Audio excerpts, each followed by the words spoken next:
मैं हूं मुस्तफा कमाल। आप देख रहे हैं बीबीसीएन IBN टीवी बिहार झारखंड। खबर भी असर भी।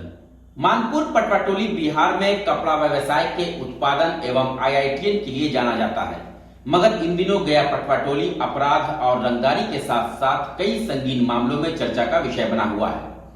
पिछले दिनों एक अपराधी सरेआम कपड़े के मिल में घुसकर फायरिंग करता है और हथियार लहराते हुए मिल में काम कर रहे कामगारों को धमकी देते हुए बाहर कर देता है। हालिया मामला गया के विष्णु वस्त्रालय में सामने आया है, जहां एक लड़का खरीदारी करने अंदर प्रवेश करता है और हथियार के भय से दुकानदार से रंगदारी की मांग करता है। सारा मामला CCTV में कैद हो गया। अब देखना यह होगा कि अपराधियों को चिन्हित कर पुलिस क्या कार्रवाई करती है और मानपुर पटवाटोली की विधि व्यवस्था और गरिमा बनाए रखने में मानपुर पुलिस क्या कार्रवाई करेगी।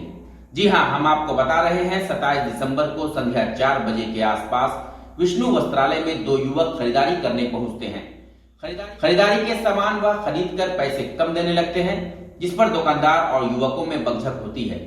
यहाँ तक कि बातें सामान थी, मगर उसके बाद युवक सभी ग्राहकों के बीच कमर से हथियार निकालकर दुकानदार को भयभीत करता है और जान से मारने की धमकी देने के साथ साथ रंगदारी की मांग करता है। मामला यहीं खत्म नहीं होता। उसके बाद वह युवक दुकान से बाहर जाता है और पुनः तैश में आकर फिर विष्णु वस्त्रालय के संचालक को पिटाई कर आसानी से चला जाता है। पीड़ित ने बताया कि उसकी शिकायत उन्होंने थाने में की है। अब देखना यह होगा कि इस स्पष्ट मामले पर पुलिस क्या रुख अपनाती है।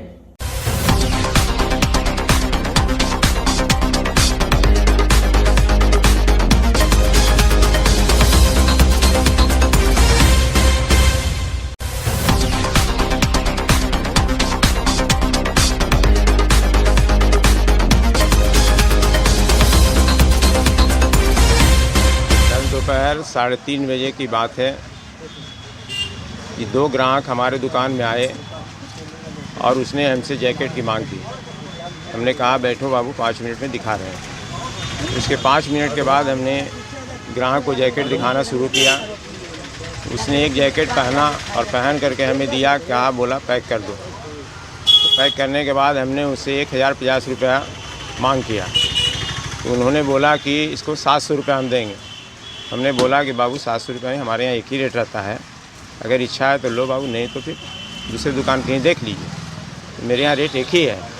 इस पर उन्होंने कहा कि तुम हमको नहीं पहचानते हो कि हम कौन हैं। ओके बाबू, पहचानने की बात नहीं है, मेरे यहाँ दुकान एक ही दाम से चलती है और एक ही दाम की दुकान है, जो हम कम नहीं लेंगे। इस पर उन्होंने हमें 1000 रुपये दिया। हम कहें बाबू 50 रुपये और चाहिए बाबू। तो उसने बोला कि हमको नहीं पहचान रहा है कि मेरा नाम दीपक कुमार चौधरी है, कुकरा के रहने वाले हैं, तुम हमको नहीं पहचानता है, जो इसके चलते तुमको 50 लाख रुपए वसूलेंगे रे। बहुत हमको नहीं पहचान रहा है। इस पर हमने कहा बाबू क्यों फालतू बोल रहे हो। तो उसने जो है कहा गुरु को, और उसके बाद अपने कमर से पिस्टल निकाला और मुझ पर तान दिया और बोला कि जाने तुमको मार देंगे। जान मारने की धमकी देते हुए मैं थथम गया और मैं उससे एक शब्द आगे नहीं बोल पाया। इसके बाद उसने सीढ़ी से, हमारे दुकान से सीढ़ी से नीचे उतर गया। फिर उसके बाद दोबारा आया और उसने हमें फिर गाली गलौज करना शुरू कर दिया और दुकान में गद्दी पे बैठे हुए थे। उसके बाद 2-3 लपड़ हमें पड़ाक जड़ दिया। उसके बाद भी धमकी देकर गया, कल से तुम्हारी दुकान नहीं खुलेगी। इस तरह से गाली देते हुए फिर चला गया। उसके संजोग से उसका क्या है, दुकान में मेरा उसका हेलमेट छूट गया था। तो 10 मिनट के बाद उसका तीसरा कोई दोस्त आया, बोला कि 2 लड़का जैकेट लेने के लिए जो आया था उसका हेलमेट छूट गया है, सो हमें मांग रहा है। तो उसी दरमियान हम उसको पकड़ लिए। पकड़ने के बाद बाज़ार के सहयोगियों के साथ हम उसको पकड़ लिए और पूछे तू कौन लड़का है। तो कहे कि हम नहीं है बाबू, हम साथ में। कहीं तुम नहीं जानते हो। तो उसके बाद हमने पकड़कर, उसने नाम अपना विक्की चौधरी बताया और उसको जो है फिर यहाँ TOP प्रभारी मिश्रा जी आए हुए थे, मैंने उसको पकड़कर सुपुर्द कर दिया। लाभार्थी, जी हाँ, यह शब्द सुनने में बड़ा ही सटीक और सुलझा हुआ लगता है, मगर इससे जुड़े हुए मामले बहुत ही परेशान करने वाले हैं।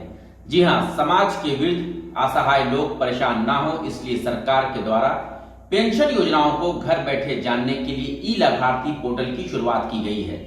उद्देश्य था कि सारे पेंशनधारियों को केवाईसी कर उन्हें घर बैठे सुविधा प्रदान की जा सके। मगर गया के मानपुर के कई ऐसे पीड़ित हैं जो बता रहे हैं कि ई लाभार्थी पोर्टल पर केवाईसी के लिए कई महीने उन्हें भटकना पड़ रहा है। इसके चलते उन्हें पेंशन का भी भुगतान नहीं हो पा रहा है। गड़बड़ी किसकी है, इसकी जानकारी के लिए हमारे संवाददाता राजू पटेश्वरी ने संचालक से संपर्क किया तो संचालक ने बताया कि उसने जिला से लेकर हर स्तर से जानकारी दी, मगर कहीं से कोई सटीक जवाब नहीं मिला। अब देखना होगा कि इस नाउम्मीदी में आगे क्या हो सकता है, मगर कारण जो रहे, वृद्ध जनों को इस कारण पिछले 6 महीने से परेशानियों का सामना करना पड़ रहा है। 6 महीना लगभग हो गया है, बराबर आते जाते हैं, लेकिन समस्या बनी रहती है। क्या रेस्पॉन्स देते हैं यहाँ तक के दुकानदार? इंटरनेट नहीं सही चल रहा है। जी, परिचय क्या हुआ? चंदू प्रसाद। कितने दिन से यहाँ पे आ रहे हैं आप वृद्धा पेंशन के लिए? यहाँ पर आ रहे हैं बनाने के कब्जा तो नहीं है थी और बेटे फेल रहता है तो आ रहे हैं 3 महीना से। क्या नाम है आपका? लक्ष्मी देवी। कब से पेंशन नहीं मिल रहा है? ये 3 महीना से नहीं मिल रहा है। जी, परिचय क्या हुआ? मैं सीएससी ऑपरेटर हूँ। हम लोगों को ई लाभार्थी का काम करने के लिए दिया गया है डीएम ऑफिस से, पटना सेंट्रल से, कि आप लोग ई लाभार्थी का केवाईसी करिए, और वो हम लोग काम कर रहे हैं। हमारा नाम पन्नालाल हुआ, मैं सीएससी से केवाईसी कर रहे हैं। तो यहाँ पर दिक्कत आ रहा है कि सर्वर नहीं मिल रहा है सेंट्रल से, एनआईसी से प्रॉब्लम है। हम लोग यहाँ से ब्लॉक में फ़ोन किए कि सर यहाँ से क्यों दिक्कत आ रहा है, नहीं हो रहा है, इसका क्या उपाय है, तो आप पटना फ़ोन करिए। पटना फ़ोन किए तो बता रहे हैं कि हम लोग एनआईसी ऑफिस में बात कर रहे हैं।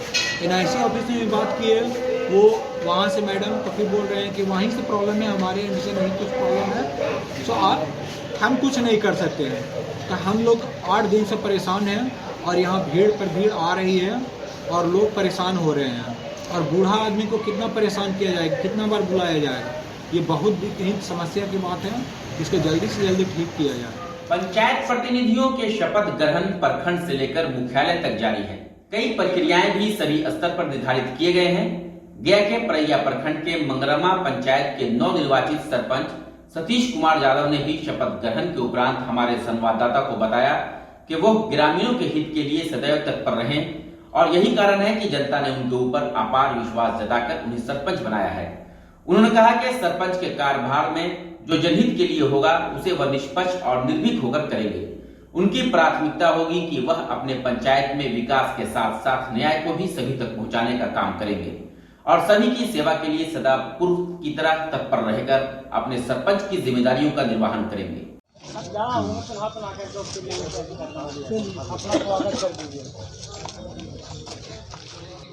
जी, हम मंगरावा पंचायत से इस बार नवनिर्वाचित सरपंच सतीश कुमार, मैं अपने मंगरावा पंचायत प्रखंड परैया से निर्वाचित हुआ हूं, और इस बार जनता का सोच था कि नया कुछ करना है, इसलिए उन लोग ने नवयुवक सरपंच चुना है। तो हम लोग के पंचायत में बहुत दिनों से कार्यकाल बहुत धीमा चल रहा था, समझे ना। तो इसलिए मंगरावा पंचायत के जनता ने, युवाओं ने, गरीब बड़े बुजुर्ग, जितने दलित पिछड़ा वर्ग के लोगों ने, सभी जो नीचे समाज से आते हैं, उन्होंने ये निर्णय किया कि एक ऐसा सरपंच बनाना है जो हमारे ग्राम कचहरी को सुयोजित ढंग से और न्यायपालिका के माध्यम से जो गरीब गुरुओं, जो कमज़ोर वर्ग के व्यक्ति हैं, उनको उचित से उचित न्याय मिले और उनको दर दर की ठोकरें नहीं खानी पड़े, और उनको पंचायत में ही उनका सारा निदान हो जाए, ना कि उनको थाना में जाना पड़े और वहीं से सारा उनका क्रियाकलाप हो। इसलिए उन्होंने इस बार मुझे सरपंच बनाया है, और मैं उनके विश्वास पे खरे उतरूंगा। सरपंच और हमारे ग्राम पंचायत मंगरावा से राजकिशोर जी को उप सरपंच निर्वाचित हुए हैं। इनको मैं बहुत बहुत बधाई देता हूं, और मैं अपने तरफ से मंगरावा पंचायत की जनता को मुझे सरपंच बनाने के लिए मैं उन सबको हाथ जोड़ के बहुत बहुत बधाई देता हूं। गया के बोधगया पुलिस व झारखंड के सरायकेला राजनगर थाना पुलिस की संयुक्त कार्रवाई में सोमवार को झारखंड से पटना जा रहे 16 लाख के सरिया की चोरी का उद्भेदन किया गया है। बोधगया पुलिस के एएसआई प्रदीप कुमार के अथक प्रयास से सरिया को लेकर थाना क्षेत्र के बैजू बीघा में बन रहे नए घर में छापेमारी कर छड़ बरामद किया गया।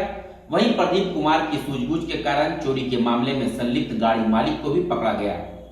पुलिस ने नाटकीय ढंग से पहले उक्त जगह पर पहुंचकर कुछ लोगों से जानकारी ली और वापस बैजू बीघा से लौट बोधगया दो मुहान के पास रुक गए। करीब आधे घंटे के बाद एएसआई प्रदीप ने झारखंड पुलिस के साथ दूसरे रास्ते से पैदल उनके घरों में गए, जहां पुलिस के जाने के बाद उक्त आरोपी वहां पहुंचकर घर के छत में खड़े होकर बातें कर रहा था। पुलिस ने घर को चारों ओर से घेर लिया। पकड़े गए आरोपियों ने पहले अनजान बनने की कोशिश की, वहीं पुलिस के कड़े रुख अख्तियार करने के बाद उसने धीरे धीरे सभी बातों को स्वीकार कर लिया और चोरी की छड़ को खरीदने में सहयोग करने वाले का नाम भी बताया।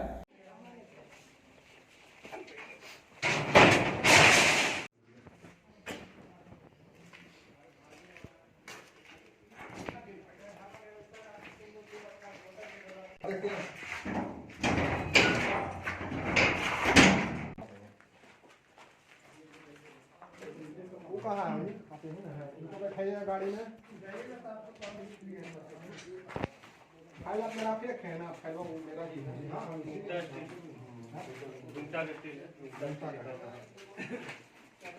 कहाँ?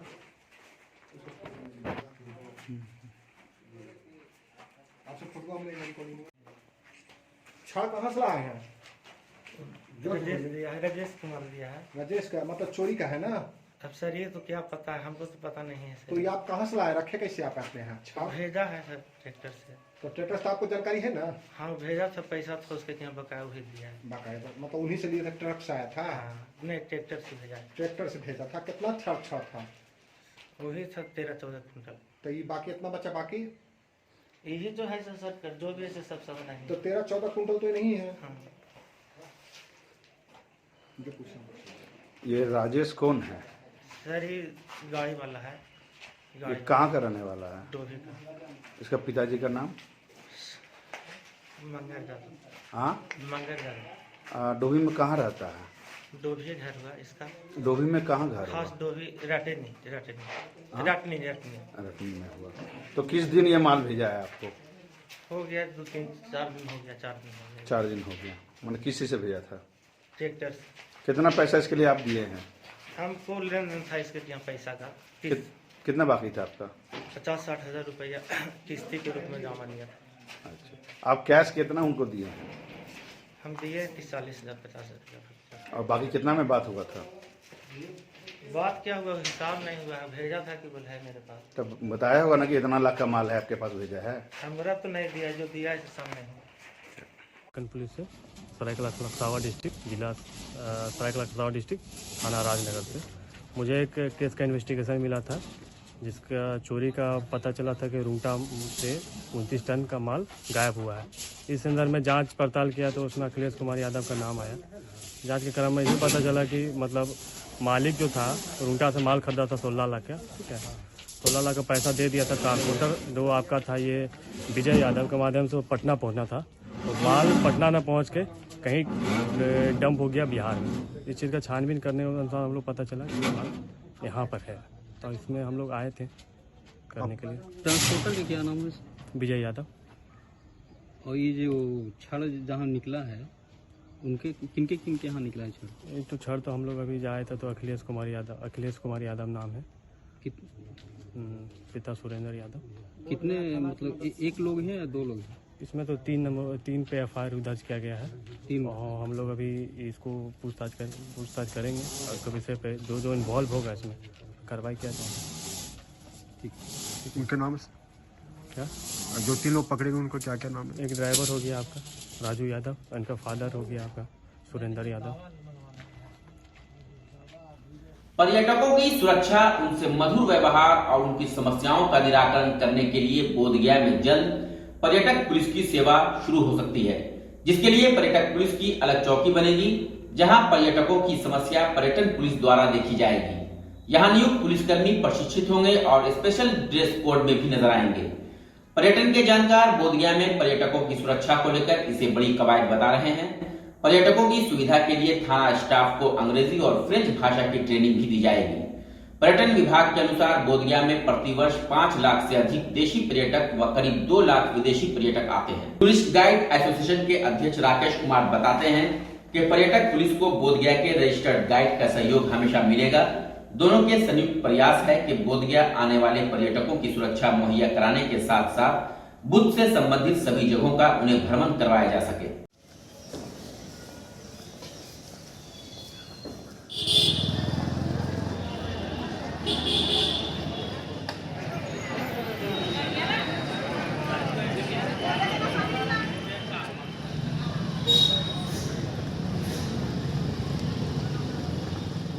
बोधगया एवं राजगीर के लिए बिहार पुलिस के द्वारा पर्यटक पुलिस का गठन का सुझाव आया, जो एक बहुत ही सराहनीय पहल है। खास करके बिहार में आने वाले पर्यटकों को पर्यटक गाइडों एवं पर्यटक पुलिस के समन्वय से सुरक्षा और उनकी सुविधा पर विशेष ध्यान दिया जा सकता है। जैसा कि अन्य शहरों में जयपुर, आगरा वगैरह में भी पर्यटक पुलिस का गठन बहुत पहले हो चुका है, बिहार में भी पर्यटक पुलिस गठन का प्रयास बहुत वर्षों से चल रहा था। और ये बिहार पुलिस के द्वारा जो खास करके पूरा बिहार ही एक पर्यटक केंद्र है और इसके ऊपर पर्यटक पुलिस का गठन किया जा रहा है, ये बहुत ही सराहनीय है। पर्यटक को सहूलियत होगी उनकी समस्याएं समझने के लिए। आए दिन पर्यटकों के साथ बहुत सारे समस्याएं आती है, ठगी की, छीना छोरी की, और उनको बहुत पर्यटक स्थलों के बारे में भी जानकारियां नहीं रहती है। तो ये एक सेंटर पॉइंट बनेंगे पर्यटक पुलिस एवं पर्यटक गाइड, जिनको सारी जानकारी उनको उपलब्ध किया जाएगा। आज के समय में बोधगया एवं आसपास के क्षेत्रों में अनेकों पर्यटक स्थल हैं जहां पर पर्यटक सुरक्षा के दृष्टिकोण से नहीं पहुंच पा रहे हैं। अब वहां पर पर्यटक बहुत आसानी से पहुंच पाएंगे। देखिए, पर्यटक गाइडों का राहत ये होगी कि जो पर्यटक गाइड जो भी पर्यटकों के पास समस्याएं होती है सबसे पहले उन्हीं के पास वो बताते हैं। अब हम लोगों को बहुत आसानी से ये पर्यटक पुलिस को बता करके उनकी समस्याओं का समाधान कराएंगे। और क्योंकि पर्यटकों के पास में समय का बहुत अभाव रहता है, वो कहीं और भी जगहों से आते हैं, उनके पास में इतना समय नहीं है कि वो थाना पर जा कर के, गया मुख्यालय में जा कर के इसकी सूचना दे, तो वो पर्यटक स्थल पर भी अपनी समस्याओं को बता करके समाधान प्राप्त कर सकते हैं।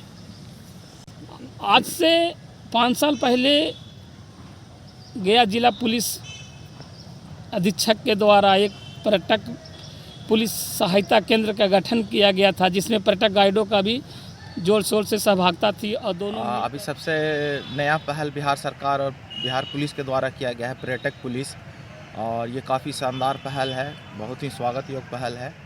इसमें जो बाहर से जो भी पर्यटक आएंगे, अगर उनको कोई भी समस्या, किसी भी तरह की कोई समस्या आती है, तो वो अपने सन्निकट जो पर्यटक पुलिस होंगे उससे तुरंत ही मदद मांग सकते हैं। और जो हम लोग पर्यटक गाइड हैं, हमें भी तुरंत ही उनसे संपर्क करने का चांस मिल जाएगा, क्योंकि जो भी पर्यटक हैं उनके पास समय काफ़ी कम होता है और समय के अभाव में लोग अपनी शिकायत को दर्ज नहीं करा पाते हैं। और अगर सामने में पर्यटक पुलिस रहेंगे तो पर्यटक गाइड जो उनको प्रॉब्लम जो होगा वो उनको बता सकते हैं जा करके। और उनका गया जिले के बोधगया स्थित डुक नवांग थुप्तेन छोलिंग बौद्ध मोनेस्ट्री में 3 दिवसीय पारंपरिक मुखौटा नृत्य की शुरुआत की गई, जहां रंग बिरंगे परिधान में भूटान के बौद्ध लामाओं ने पारंपरिक वाद्य यंत्रों के धुन पर नृत्य कर दर्शकों को मंत्रमुग्ध कर दिया। हम आपको बता दें कि यह आयोजन प्रत्येक वर्ष आयोजित किया जाता है। हिंदू धर्म की तरह बौद्ध धर्म में भी भूत प्रेत, बुरी आत्माओं को मानने वाले लोग होते हैं। ऐसी मान्यता है कि नृत्य करने वाले सभी लामा शांति दूत होते हैं और उनके नृत्य के बाद आसपास में रही बुरी आत्माएं व भूत प्रेत भाग जाती हैं, जिससे लोगों को सुख एवं शांति मिलती है। बौद्ध भिक्षु दोरजी वांगडेल ने बताया कि कोरोना के कारण इन दिनों बोधगया में स्थित विभिन्न देशों के बौद्ध मठों में सन्नाटा पसरा हुआ है, धार्मिक आयोजन नहीं किया जा रहा है। भूटान बौद्ध मठ में भी यह आयोजन कोरोना के कारण इंडोर में ही किया जा रहा है। बाहरी लोगों को प्रवेश से वर्जित किया गया है। उन्होंने कहा कि एक समय था जब इस मुखौटा नृत्य को देखने के लिए आसपास के लोगों की भीड़ उमड़ पड़ती थी, लेकिन कोरोना के कारण सन्नाटा पसरा हुआ है। भूटान देश का यह पारंपरिक मुखौटा नृत्य है, इसलिए परंपरा का निर्वहन करते हुए मुखौटा नृत्य का आयोजन किया गया है। इस नृत्य के माध्यम से हम यह प्रार्थना कर रहे हैं कि पूरे विश्व में शांति आए और कोरोना जैसी घातक महामारी का खात्मा हो।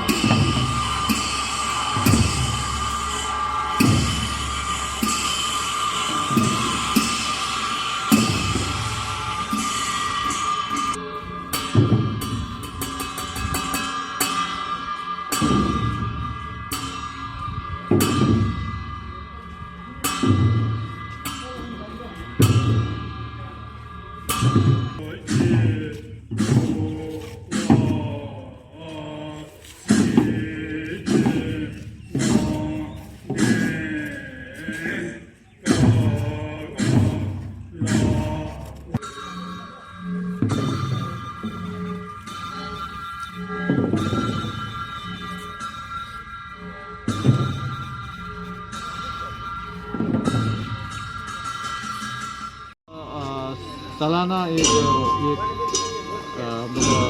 धार्मिक का ये चीज़ है। सालाना होता है 3 दिन के लिए और ये इसको टेजू बोलता है, जो इसको फुट लगा के जो नाचता है उसको छाम बोलता है। ये हम लोग का आदमी लोग ये देख के जो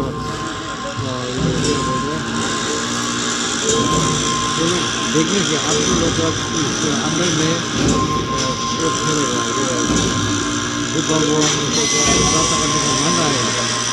ये सब विश्व शांति के लिए हम लोग प्रार्थना करके सब आदमी को दुख मिटा के सुख खोजने के लिए ये करता है। हर साल होता है? हर साल होता है 3 दिन। 3 दिन होता है? आज दूसरा दिन है। कौन सा भगवान का पूजा होता है इसमें? बुद्ध भगवान से लेके गुरु पद्मा संभव और जितना बोधिसत्व है सबको होता है। क्या मैसेज देंगे पूजा के लेकर के?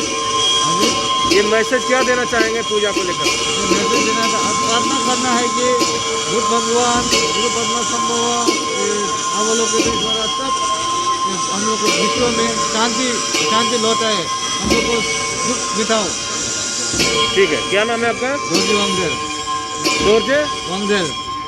गया के बोधगया स्थित निरंजना रिजॉर्ट में 3 दिवसीय फोटो प्रदर्शनी व फोटो कार्यशाला लगाया गया।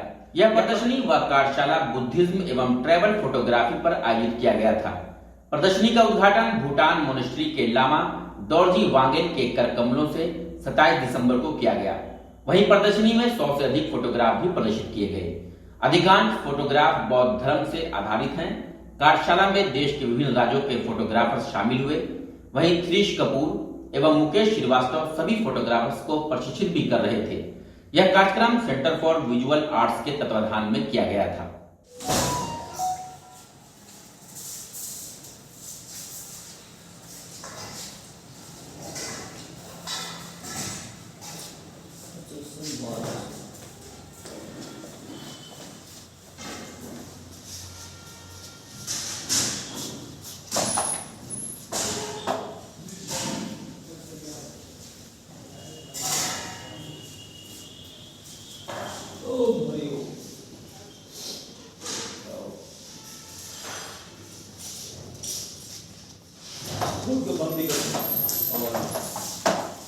हम लोगों ने एक एग्जीबिशन लगाई है जो बौद्ध गया में लगाई गई है और बौद्ध गया के जितने भी बुद्ध से संबंधित स्थान है या जो हिमालय क्षेत्र है, जो ट्रांस हिमालय है, उसके ऊपर एग्जीबिशन है। जिस तरह मुकेश जी ने सारे गया के फोटोग्राफ लगाए और मैंने जसकार गई थी और जो वो स्थान जो तिब्बतन कल्चर से जो बुद्धिज्म से जुड़े हैं उनके ऊपर एक एग्जीबिशन का आयोजन किया। बाकी जो हमारे पार्टिसिपेंट आए हैं उनको हमने फ्री चॉइस दी थी कि वो भी 4-4 फोटोग्राफ लगा सकते हैं, तो उनके भी जो लोग लेके आए उनको लगाया है। हमने इसमें हिमालय को कवर किया है, जसकार को कवर किया है, गया को कवर किया है, तिब्बत को कवर किया है और जो उनके कल्चर है उस पर किया है। ये बेसिकली फ़ोटो ट्रैवल के ऊपर एक एग्जीबिशन है। फ़ोटो ट्रैवल अपने आप में एक ऐसी चीज़ है जो आज हमारे लिए बहुत ज़रूरी है कि लोग जाने कि किस तरह के फोटोग्राफ हमको दिखाने चाहिए। हमारा भारत अतुल्य है, भारत में कितनी सुंदरता है, क्या क्या विविधता है, इसको देखने के लिए बहुत ज़रूरी है कि अच्छा फोटोग्राफ लोगों को दिखाया जाए। जसकार जिसके बारे में लोग बहुत कम जानते हैं, लद्दाख के बारे में जानते हैं, जसकार नहीं जानते। जसकार एक ट्रांस हिमालयन एरिया है, बहुत सुंदर उसमें चित्र हमको मिलते हैं देखने को। हिमालय की अपनी ब्यूटी अलग से, उसके बारे में लोगों को बताना ये हमारा लक्ष्य था। पहली बार हम लोगों ने बुद्धिज्म थीम पे और ट्रैवल थीम पे फ़ोटो एग्जीबिशन का आयोजन किया और साथ ही साथ इसमें फ़ोटोग्राफी की कार्यशाला भी आयोजित की गई ताकि जितने भी हमारे पार्टिसिपेंट्स हैं उनको हमारे जो मुख्य मेंटर हैं थ्रिस कपूर साहब और हम दोनों मिलकर सबको फ़ोटोग्राफी की कला में प्रशिक्षित भी कर सकें। साथ ही साथ उनसे बोध गया कि जो भी महत्वपूर्ण जगह है जैसे भूटान मॉनेस्ट्री में आज हम लोग ले गए थे जहाँ पे कि उनका फेस्टिवल चल रहा है मास डांस का, वहाँ पे हम लोगों ने इनसे फ़ोटो खिंचवाया। और कल हम लोग महाबोधि टेम्पल गए थे, फिर आज शाम को वहाँ जाएंगे, फिर कल सुबह भी जाएंगे। तो सब मिला के 27 तारीख की दोपहर से लेके 29 तारीख की दोपहर तक ये कार्यशाला चलेगी और इसमें हमारे पार्टिसिपेंट्स ने और हम दोनों मेंटर ने मिलकर करीब 100 फोटोग्राफ को एग्जिबिट किए, जिसे काफ़ी सराहा गया और इसको कल विधिवत उद्घाटन किया गया।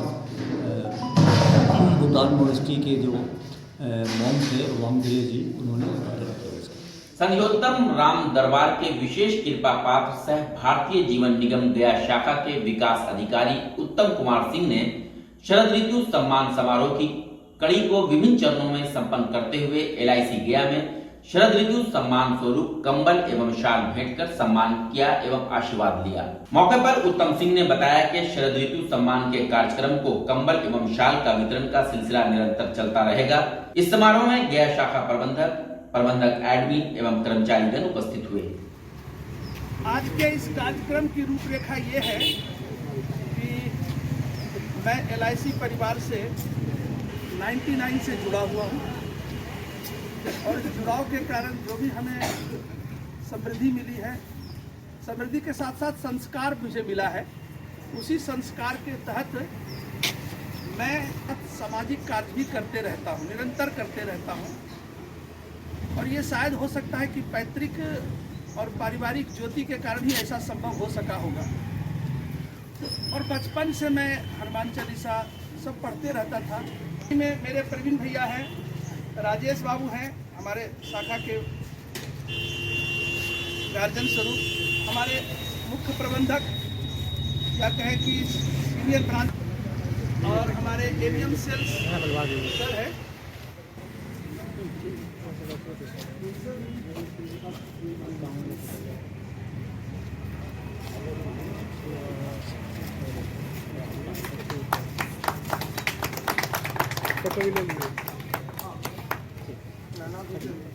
सुने आइए सर, आप लोग लीजिए, इधर देख लीजिए आप भैया आइए।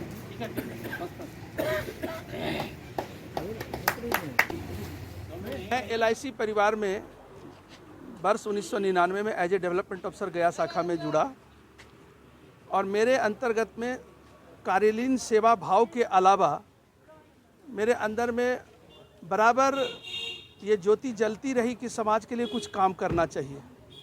ये निरंतर मैं वर्षों से काम करते आ रहा हूँ। इसी कड़ी में इस वर्ष भी एक शरद ऋतु सम्मान स्वरूप में मैंने अपने कार्यालय के आज मैंने अपने कार्यालय के कुछ जो हमारे डेली वेजर्स हैं उनके लिए मैंने कुछ अपना एक संकल्प किया कि इनका सम्मान किया जाए। हमारे कार्यालय में जो काम करती हैं वेतन भोगी हैं, उनके लिए सम्मान का किया जाए। उनके श्री चरणों में ये सम्मान स्वरूप मैं एक कम्बल भेंट किया, शॉल ओढ़ा करके उनका सम्मान किया।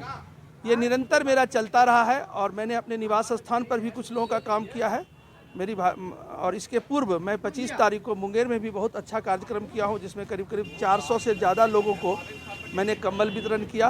सांस्कृतिक और आध्यात्मिक कार्य हुए। इसी कड़ी में ये कड़ी चलता रहेगा। अब युवा राष्ट्रीय जनता दल के कार्यकर्ताओं के द्वारा शहर में गिरती विधि व्यवस्था में विरोध में 1 दिवसीय धरना का आयोजन किया गया। धरना गया के गांधी मैदान के गेट नंबर 5 के समीप दिया गया। इस दौरान युवा राजद के कार्यकर्ताओं ने सरकार के खिलाफ जमकर नारेबाजी भी की। धरना कार्यक्रम में शामिल युवा राजद के जिला अध्यक्ष परवीन पासवान ने कहा कि ये वही नीतीश कुमार हैं जब वो वोट मांगने के लिए आते थे तो कहते थे कि राजद के समय में शाम में निकलना मुश्किल हो जाता था, लेकिन वर्तमान समय में परिस्थिति उससे भी बुरी है।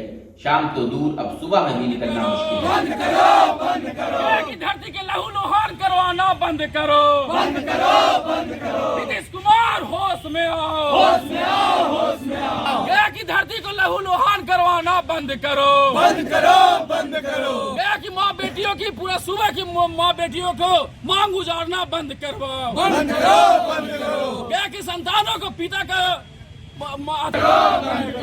क्या प्रशासन मुर्दाबाद, मुर्दाबाद, मुर्दाबाद।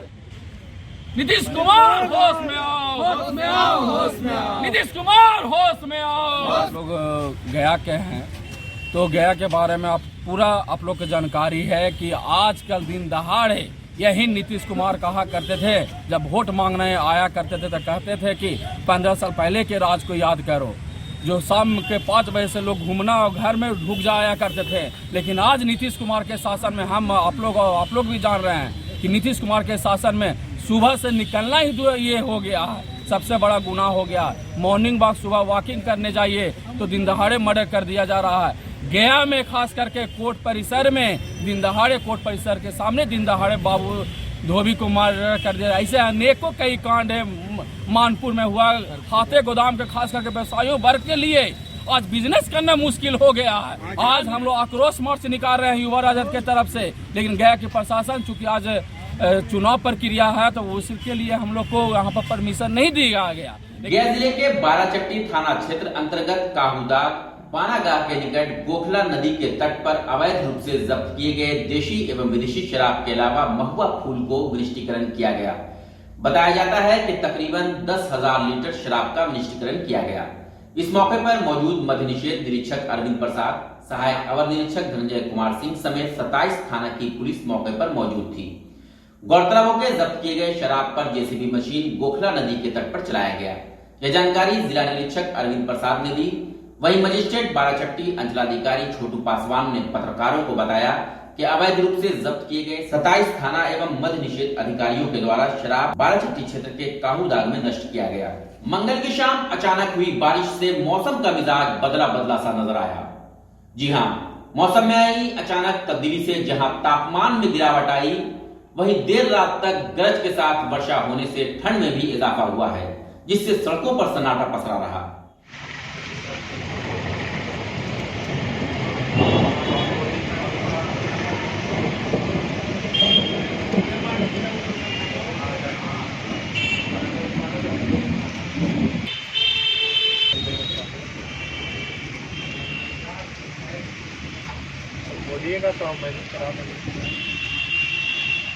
बीबीसीएन IBN टीवी में खबरों का सिलसिला लगातार जारी रहेगा। तब तक के लिए हमें और बीबीसीएन IBN टीम को दीजिए इजाजत। नमस्कार।